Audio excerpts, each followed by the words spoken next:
Josh, thank you so much for being on the show. It's great to have you.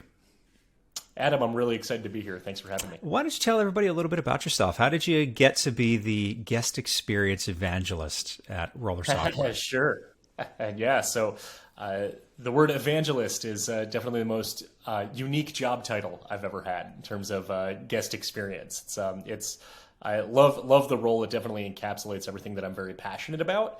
And to give a little background that leads into that, I've been in the hospitality, tourism, travel, and primarily attraction space for a little over 16 years. So my professional background includes working for Disney, working for Universal, for some of the top theme park operators in the world, really.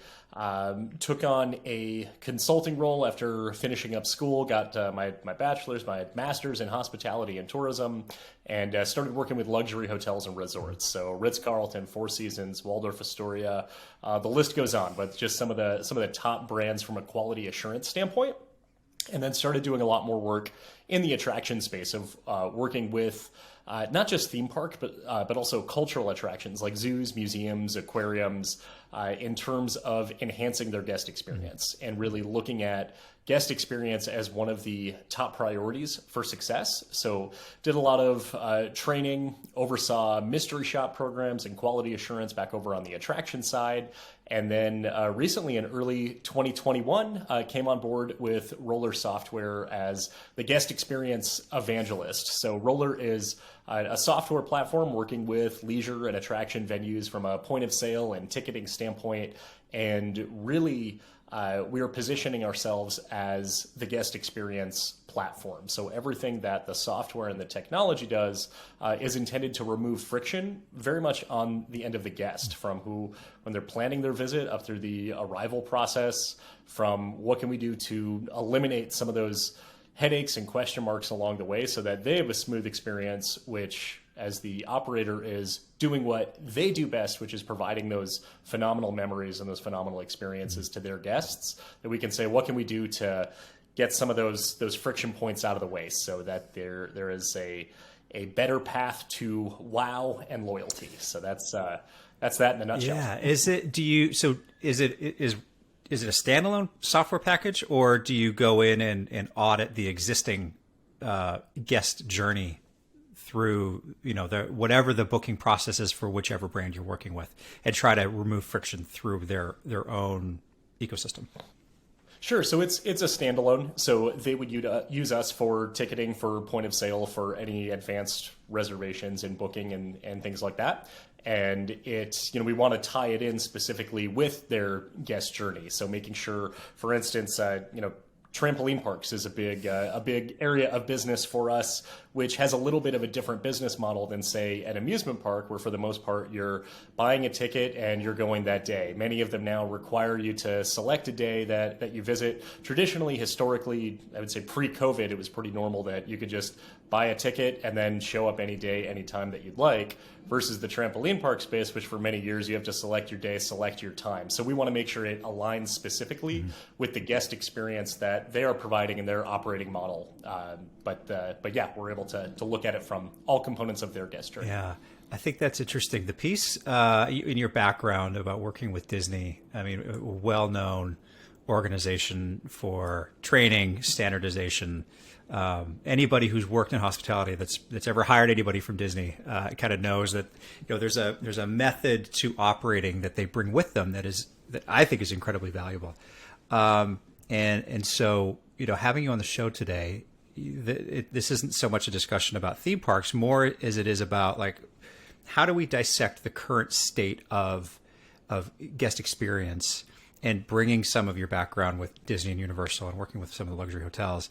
I think you can provide some interesting insight on where we're at with hospitality businesses coming back to life, and at varying degrees of life, depending on where you are in the country.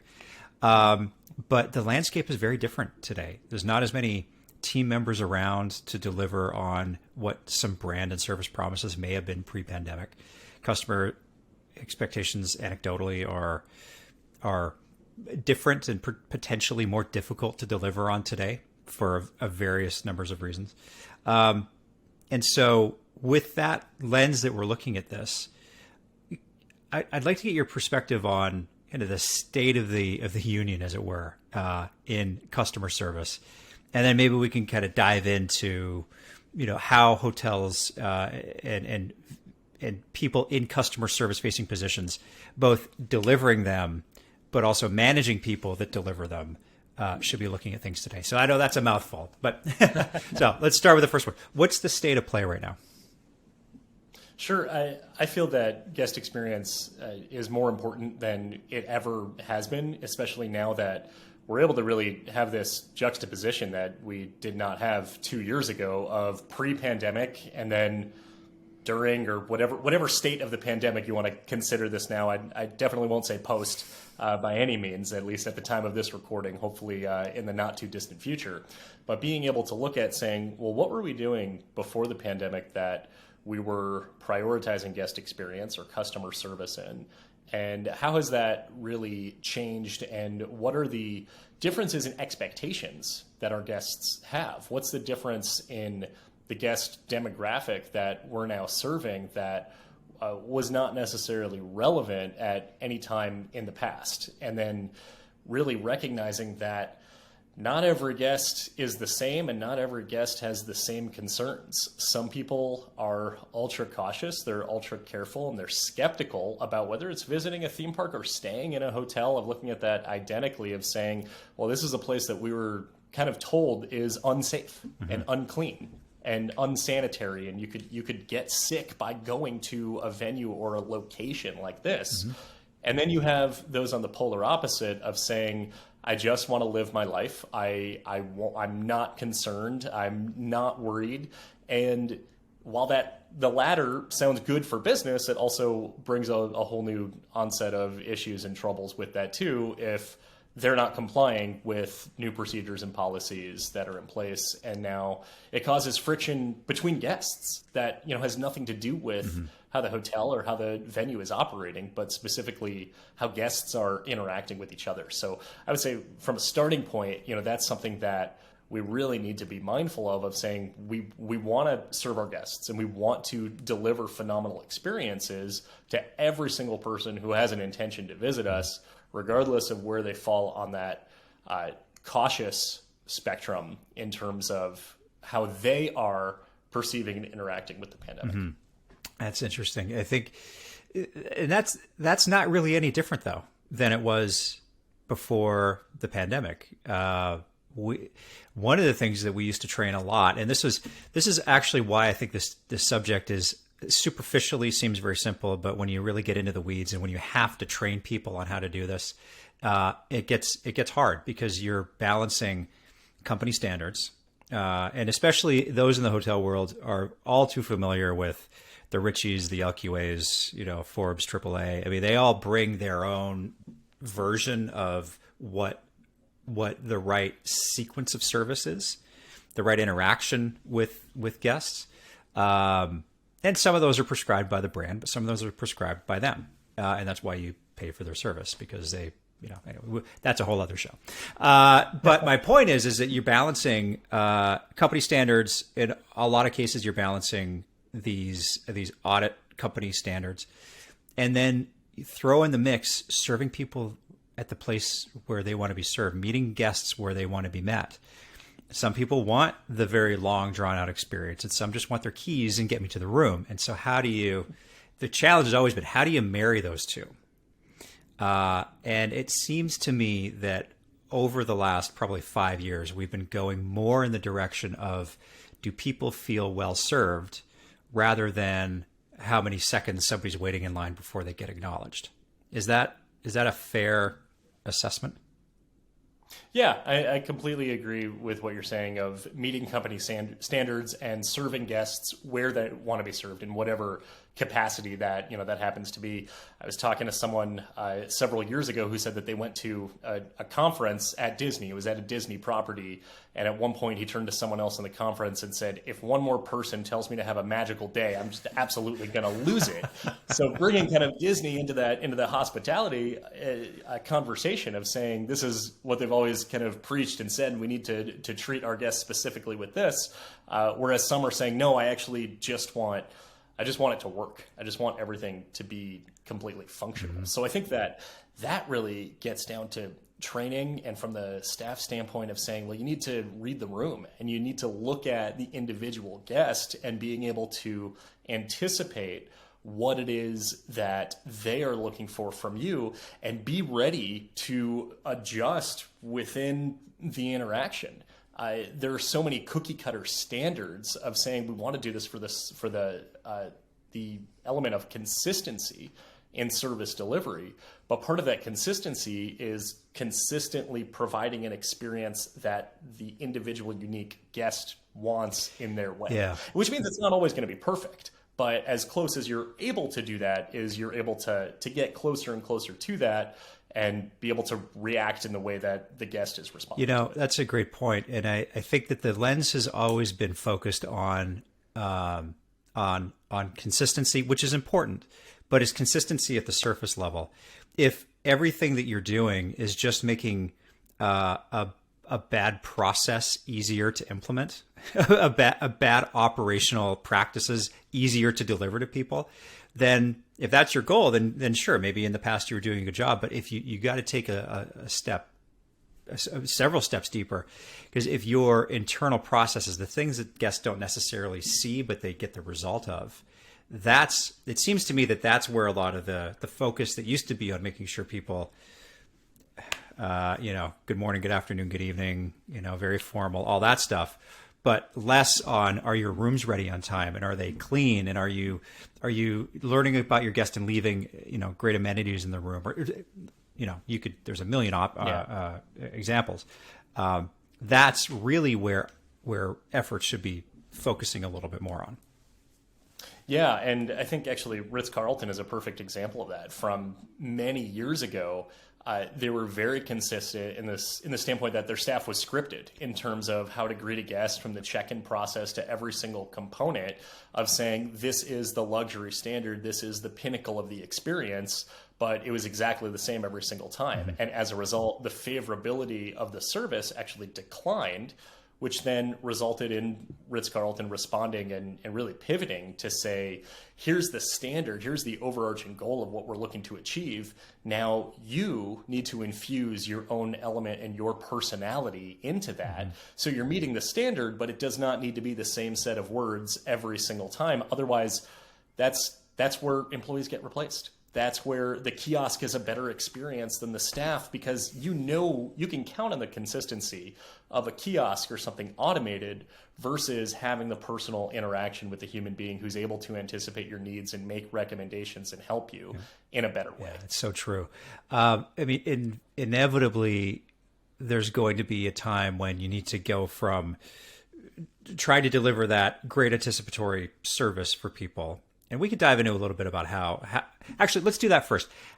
When you go in and you're talking with somebody, or maybe, in your role with Roller, how do you impart that on an organization? How do you say, because it's great to talk up here, and we're all very good about talking up here about it, but unless you've had to implement it and get people to do that part, do the inconsistent part consistently, it's very difficult. So when you're peeling back the onion of this, how do you get this message out there and get staff to take action on it? Sure. I love what you just said of consistently delivering inconsistency or something like that right there. And that's one of the things that I love talking about when you're looking at specific ways to go and above and beyond guests' expectations. Every single one of those involves breaking from your routine, or at least doing something in addition to your routine. So if you think of checking in a guest at the front desk, you can break that down in a very methodical checklist of saying all of these points need to be met in order for the bare minimum of the service and the efficiency and the operation to be considered successful for that individual guest at that time. Once all of those are completed, that's where I like to say, all right, now what more is there that creates a little bit more of a personal interaction? It makes the guest feel like they are the only one that matters in that moment. Even if it's just for a few seconds, 1 minute, it does not need to be long drawn out, especially if there's a line of guests behind them and it would compromise the efficiency of the operation. But what can you do to make them feel like they're the only ones that matter in that moment? How are you showing your enthusiasm and being more enthusiastic than your guests, which then spills over and enhances their experience. And then when we talk about anticipating guests' needs, I like to say you should answer questions that they don't know that they had. So guests don't know what they don't know. Now, maybe they've stayed at your property, they've visited you many times, and they know the layout front and back, or they're a first-time visitor. If they're that first-time visitor or someone who's maybe only been a couple of times, they don't know where the elevators are. They don't know where the restrooms are. They don't know if room service is operating right now or not. And they might not necessarily think to answer those questions, nor should we expect them to have the capacity to do that. So recognizing that the staff is the proficient one, they're the experts in the operation, and everything that your guests need to know allows you to extend beyond the routine. Use that proficiency with the awareness of the guests that you have in front of you to say, you know what? They're not asking a question that I probably would be if I was on the other side of the desk right now. So let me probe a little bit further, and let's try to make sure that this guest is able to have the best experience that they can, because it'll exceed their expectation if you do it, and it's likely to fall below the expectation. The guest might actually have an unfavorable perception of their visit if you don't anticipate their needs in that type of way. It's about, I like that. It's about volunteering information, whether they know the information or not, in getting out in front of something that could be a friction point or a potential problem. If the restaurant's closed or the pool's closed, or there's a big wedding going on at your property that night, and so maybe it'll be noisy until a certain time. Don't shy away from sharing that information. Let them know so that they don't go into whatever the next phase of their stay is with a set expectation, and then that's not met.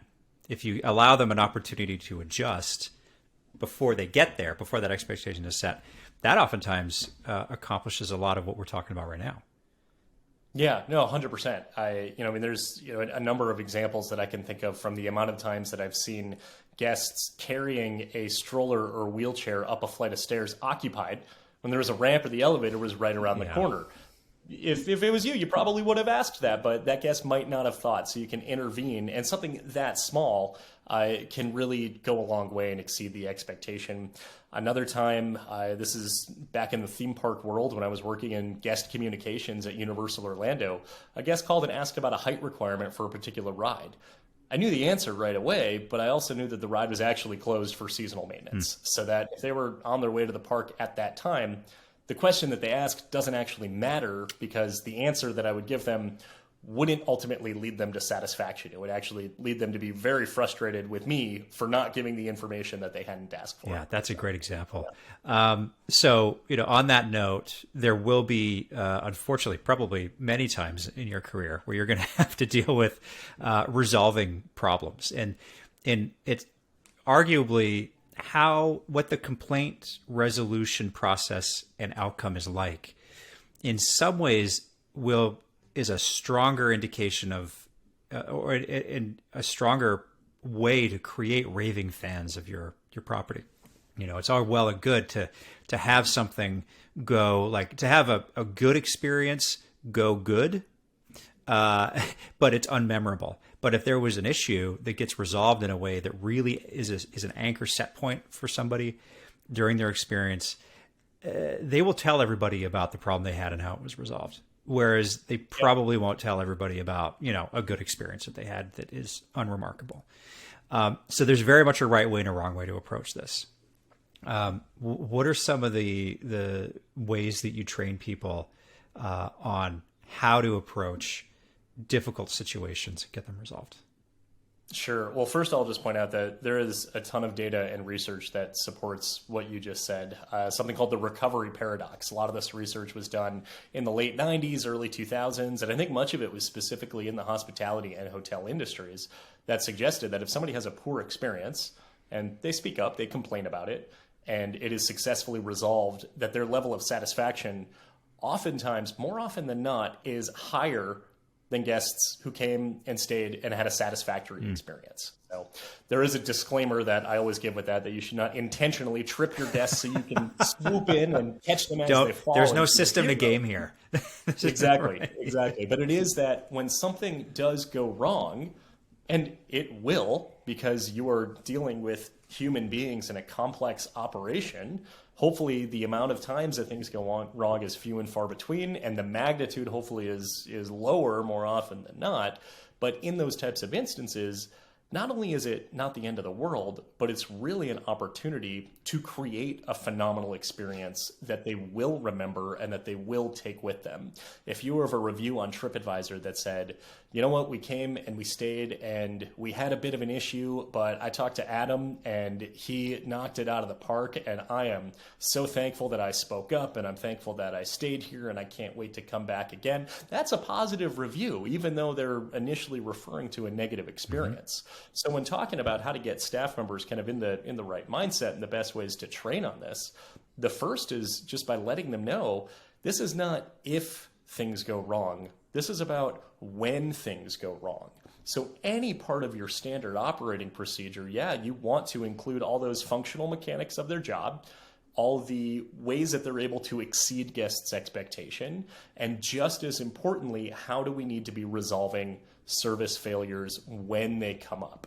Because the faster and more effectively they're resolved by the staff member who hears it, especially if it's the front desk or the housekeeper or the server in the restaurant, whoever it is, if they're able to take that on without saying, let me contact the front desk manager, let me call the manager on duty and now sit here and please wait however long till the manager comes up and they're the only ones who can fix the problem.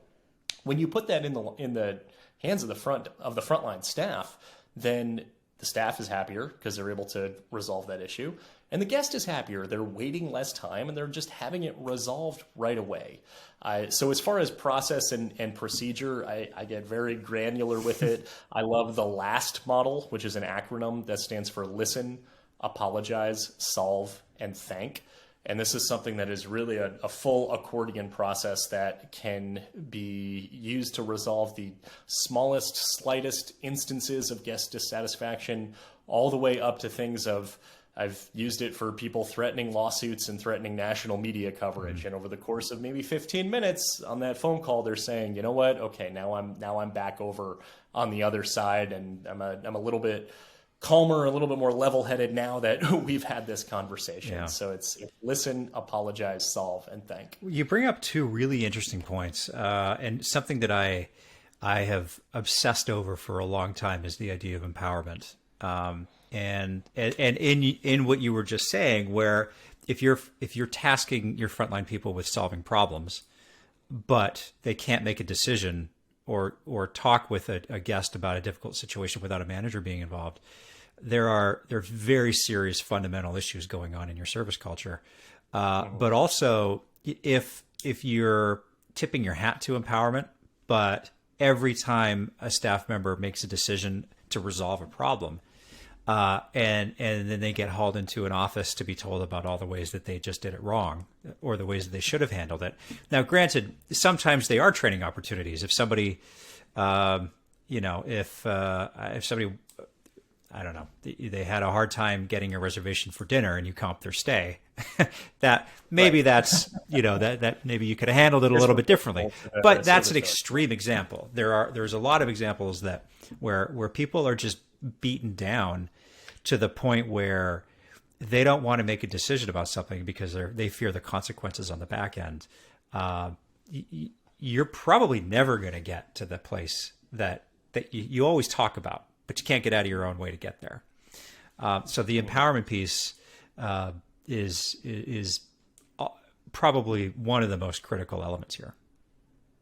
Yeah. You can look at it from a couple of different ways, really, and say the first is about the training. And so if you're looking at the last model in the S or the solve step, part of that is saying how to actually then put in here is the recovery, here's the compensation, and the recovery should fit the failure. It should be a win-win for the guest and to the business. So looking at it up front, and then in those instances where the staff does do something that maybe does not align with what you would have done in terms to recover from that guest situation, looking at it as a coaching opportunity rather than discipline is going to help the staff now move forward from this rather than feel very bad because they did something wrong. Right. So when you think about those meetings that you have with the staff, what's the desired outcome from that? Some of the best leaders that I've had who've coached me on that, and maybe there even was an official documentation on that. I remember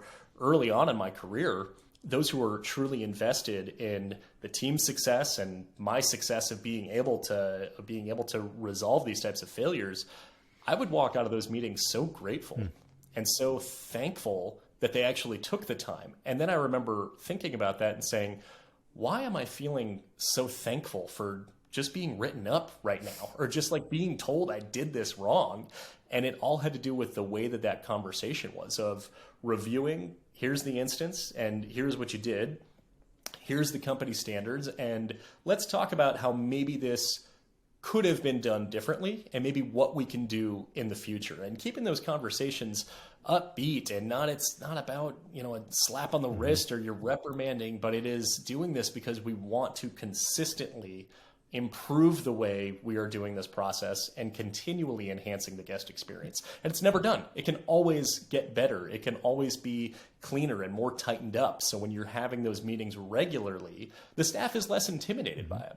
Now they're more excited to say, well, I'm going to go learn something from my leader, my supervisor, my manager, based on their experience and the way that they're communicating these processes to me, that I'm going to walk out of that meeting feeling smarter and feeling better at my job than I did walking into it. Yeah, and I imagine that this is a big retention strategy in this world of where everybody. I mean, and to be fair, this staffing issue is not a pandemic created. Sure, the pandemic may have exacerbated already fundamental issues with staffing and hospitality, but we had a heck of a time trying to find people to fill jobs. Like the jobs would stay open for months in a lot of cases, pre-pandemic, like a couple of years before the pandemic. But that said, the best recruiting strategy is a retention strategy. And I imagine that empowerment and training and in this new way, air quote around new, because it is kind of new, way of looking at customer service and imparting your personality into it, not just following a set of standards on an Excel sheet, is a very strong way to let people know that, you want them there because of the things that they bring to the table, not just because there's tasks that need to be performed and you'll trade time for money for it. Mm-hmm. Yeah, there's an old meme that I saw many years ago that it's the CFO asks the CEO, well, what if we invest in developing our employees and they leave? And the CEO responds to saying, well, what if we don't and they stay? Yeah. So when you look at saying, well, what are we doing to spend money on keeping our employees here? It is that they continue to add value. It is the human capital to the organization. And at the end of the day, we're in the people business. Hospitality is about people serving people. It is about providing those personally facilitated experiences to individuals who are coming into what we are treating as our home in a way that they walk away with an intangible feeling of what it is that they just experienced. Yeah. Whether it's a hotel or a theme park or a trampoline park, all of that is consistent throughout that in terms of why we're doing this and why the human component of it is so critical. And it's worth putting a lot of ownership into the hands of the staff of saying, I am the owner of my specific area right here, that I can make or break the experience for the guest, and then giving them the tools and the ability to do their job. Now, that doesn't mean that there's no documentation, there's no consequences for negative actions, but it's all part of the process, and it's all part of the operating model that you put in place. Yeah. The second point that you brought up that I think is so relevant, I've definitely experienced this, I'm sure you have too, where the threat of a bad review is dangled as sometimes as a warranted resolution to a problem, but sometimes a made up problem or like a non-problem. Like, you're going to write a bad review because you don't like the paint color in the room, and you want us to comp your stay. Like, okay. But this is a very real thing that frontline workers are faced with on a day-to-day basis. That happens. Are there any tricks to change the conversation away from that adversarial way of resolving an issue when a guest brings that as their starting point that you talk about? Yeah, I mean, if the guest is bringing it up as their leverage piece of, you better, give me a great experience or else, then, there's definitely a way to approach that, to say, look, I do want to help you, whether you're going to write a review or not. I'm here because I've got the ability and I've got the desire to ensure that you're going to have a positive experience. And then I think reframing it of not necessarily looking at it as a threat of a bad review, but as an opportunity for a positive review. If we've already determined, okay, this person's really active on TripAdvisor and Google reviews, whatever it is, then now we can have this conversation that hopefully turns into something that is a compliment on social media or on online review platforms, that it's not necessarily that it's a personal attack on the employee if it's a bad review. Mm-hmm. If it is poor service and poor experience, then yeah, of course the staff needs to know that guests have this outlet that they like to use on occasion. I think that if you looked at your overall occupancy and your visitation compared to your overall number of reviews, probably relatively low. And most people who might threaten that aren't necessarily actually going to follow through with it. But it comes down to helping the guest for the sake of ensuring that they have a positive experience and a positive perception, versus just trying to avoid a negative review. Now, when it comes to online reviews, whether the guest is bringing it up or not, the review that you see online is purely a perception of that guest's experience. And it might be right and it might be wrong. And it doesn't actually matter whether the guest is right or wrong or not, because they are influencing others either to book a stay and stay at your hotel, or to go stay at your competitors and to not stay at your hotel. There's a stat that I saw, maybe this was about a year or so ago, so I can imagine it's still somewhat relevant, if not even bigger at this point, that one negative review can turn away 30 prospective visitors. Yeah. So that if that's, if you're only doing business, travel, or say that maybe that is just 30 individuals, but what about families? What about large groups? What about events, weddings, conventions? Multiply that times 30. Now we're talking serious dollars from the impact of a negative review. So when you look at reviews as a tool to damage your reputation, you also want to make sure that you're looking at it as a way to enhance your reputation and influencing others of the positive experience that the guest did have at your property, that hopefully is going to result in more bookings and positive word of mouth. Yeah. And, the next piece of this discussion, I think, has to encompass online reviews, but anybody who's been in the industry any length of time has dealt with all the different survey platforms that are out there too. Right. And for a long time, JD Power was something that we used in a company I used to work for. I don't know if they still do, but we've sort of vacillated between very long satisfaction surveys with dozens or 100 in some cases questions about every different facet of your stay, and in some cases distilled it completely down to NPS, which is would you recommend this to your friends and family? So you go from 100 questions to polar opposite to one question, yeah. and now we've obviously, online reviews have been around for a while, but it's an interesting thought experiment to say, well, what's the area that is going to give you the most beneficial information that you can action? Is it a long survey with a bunch of questions where your response rate is certainly in the single digits? Is it a one question survey, or do you just put all your eggs in the online review basket? I guess the point is, from your perspective, where are you getting the most valuable information that you can then turn around and make the experience better? Sure. So you're definitely not getting the most valuable information from online reviews. I'll start with that. Now, to say, yes, that is a great source of guest feedback, but the problem with that is everything out there, it's airing your dirty laundry. If it's a negative review, it's people gearing their comments towards a different audience for those who are potentially considering staying with you or booking with you versus to you directly. So I think internal feedback is definitely where you want to channel the majority of your efforts, especially if there's a lot of constructive feedback out there that your guests can be giving. Every organization have flaws, and you're better off learning about your flaws from your guests directly versus social media or from the internet. Because I heard a quote a few years ago from a social media expert who said, complaining online is now a spectator sport.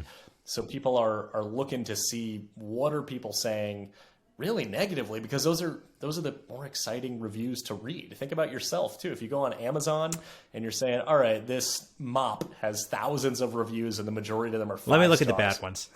Click on 1 star. Yeah. Right. And be like, and then that might influence your decision despite literally the thousands others that should be drowning it out.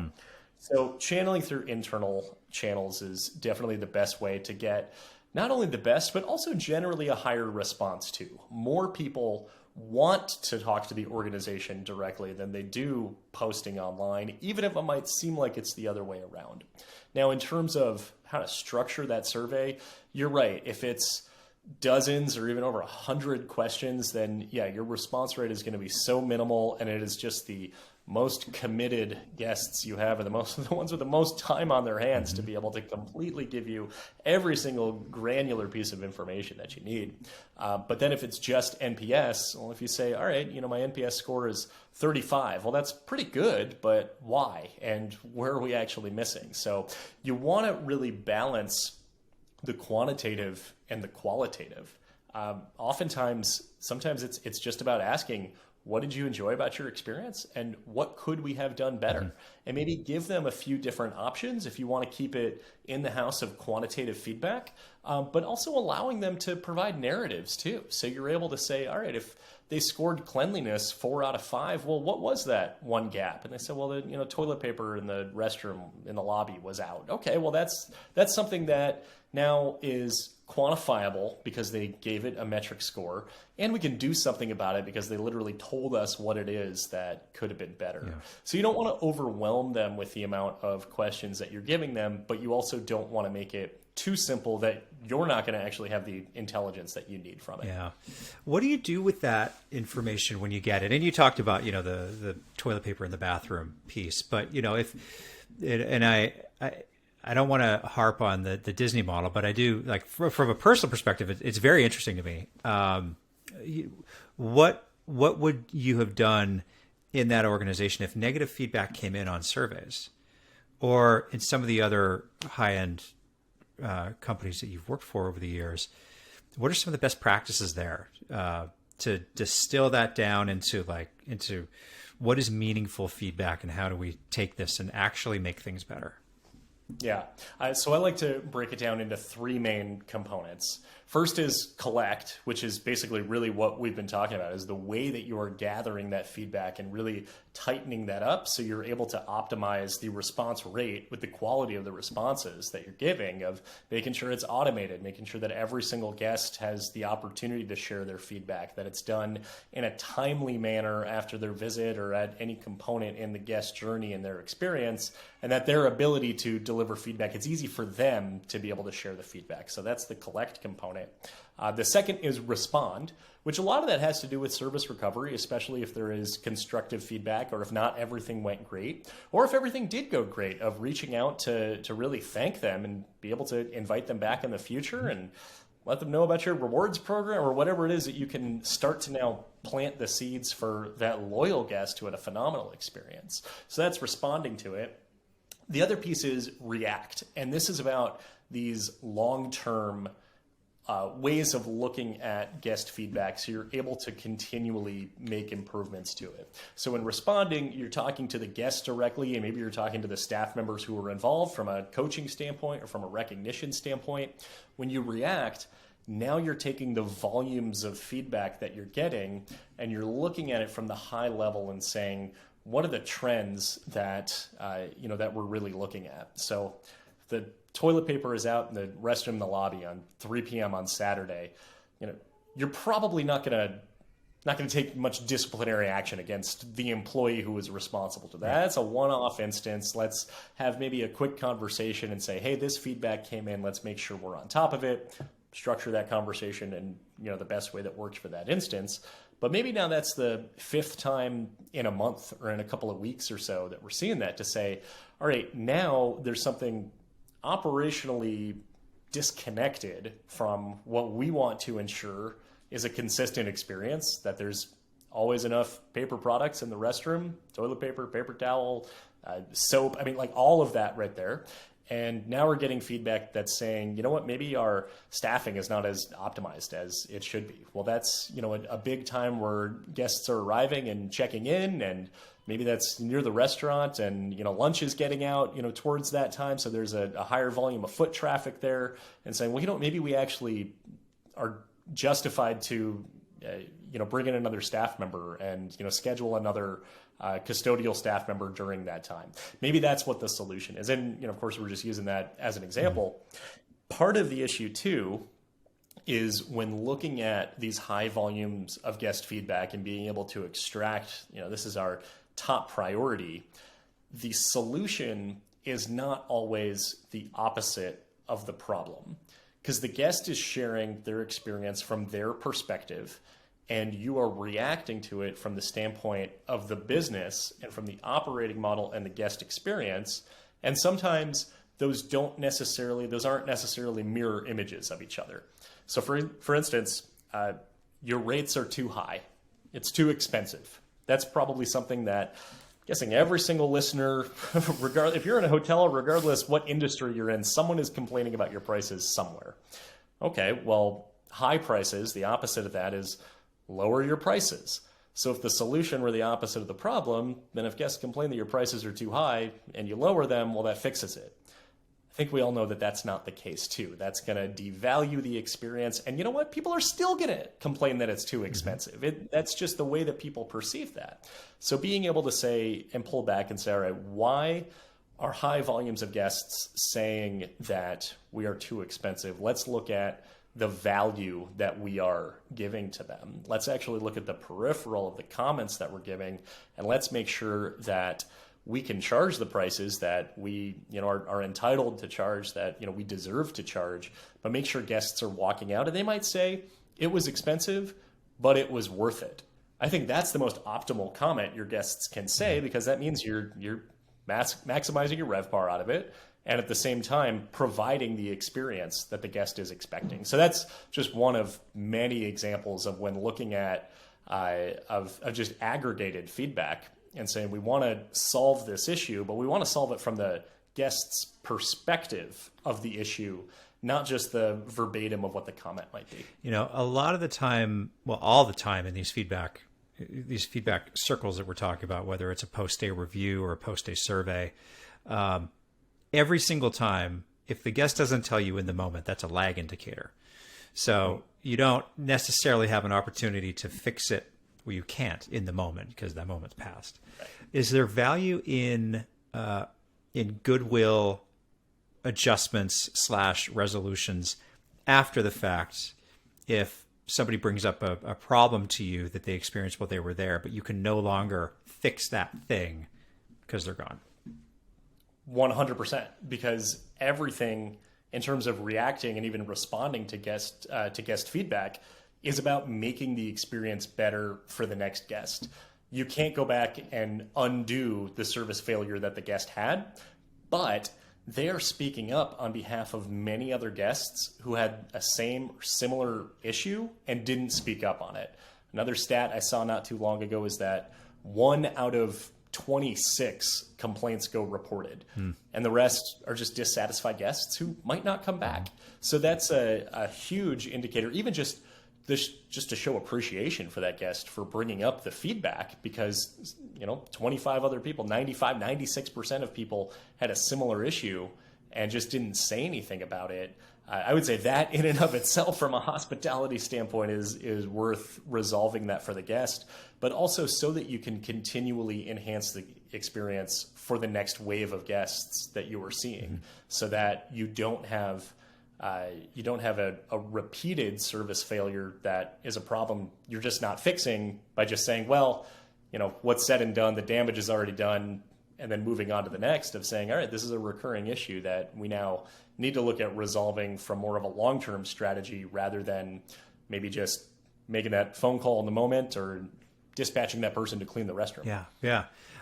Is there anything are there any topics around this discussion about customer service or practices or philosophies that over the course of the last couple of years with the pandemic, we should be looking at differently, or any way to approach this? Or is there anything that has been maybe cemented for you, or something that maybe you believed had it before the pandemic, and you're like, yes, that's absolutely true. Keep doing more of that.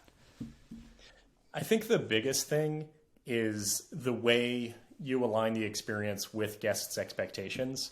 And my biggest takeaway from the pandemic as it relates to guest experience is that all the expectations that you make to your guests, or that your guests have, these are promises that you've made to them. So they expect it because you've promised.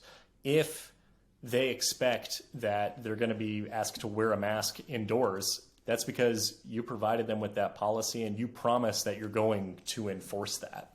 So looking at guests' expectations, not just, hey, here's what people are thinking about before they visit, but here's what we're telling them that experience is going to be.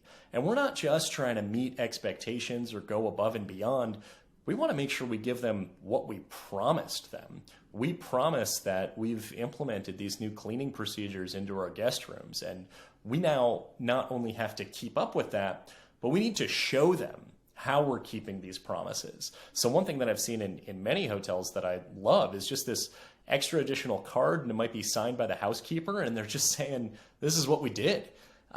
It's not a change in procedure to anything that was done before, but it is just that a little bit of touch of letting the guest know that they can feel comfortable because this is the environment that they're walking into.